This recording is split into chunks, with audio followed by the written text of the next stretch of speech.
Today a video about blockchain and supply chain, and actually the simplest kind of supply chain problem, namely couriering goods from a supplier to a customer.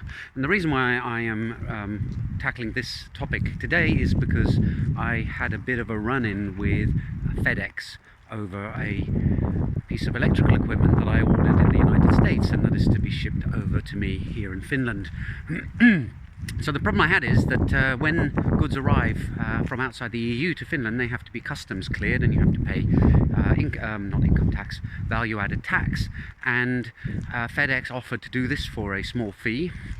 However, when they sent the bill to me, it was just a scrappy email saying please pay this sum with no explanation as to how they'd calculated it to this bank account, followed by a blank line.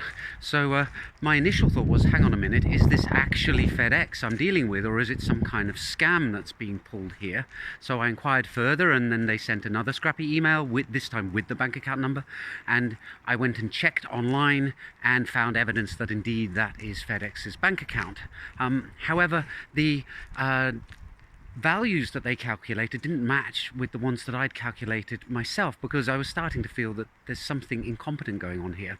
And I realized at the end of the whole interaction that this feeling of possibly being the victim of a scam boiled down to the fact that you order these goods from a company, and then they hand them off to FedEx or UPS or some other courier, and you get a tracking number, but the two entities are separate, so you don't actually get a confirmation from the person you bought the goods from that that tracking number really does correspond to your package. And this is where blockchain comes in, which is that if you have a supply chain blockchain that is open and public, and that you can, as any entity, go and check up on a particular token that exists on it, and if the supplier generates a token on that blockchain when they start the process of shipping the goods to you, then you can actually, all the parties can use the same blockchain for tracking the goods. And then I wouldn't have had a worry about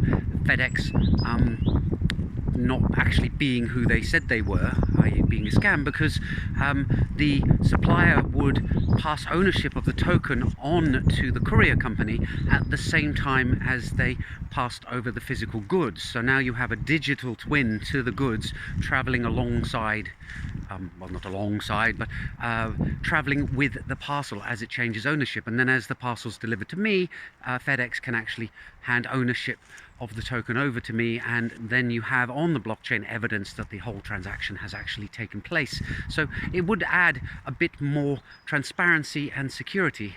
And I think my experience with this courier company really highlights the problem that supply chain has, because this is a very simple, linear, party-to-party transaction that is going on, and there are only three parties.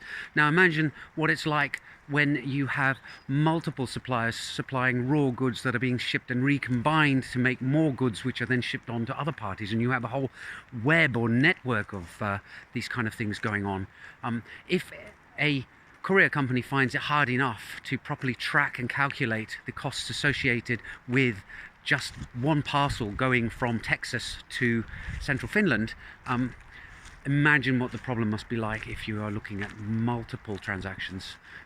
Anyway, so that's why I think blockchain really is going to make a difference in supply chain, and it should make the accountancy that goes along with, and the tax calculations that go along with these kind of transactions much easier and smoother too. Plus there's that underlying thing about security, that you have more confidence that the transactions are actually taking place correctly and you're not being scammed.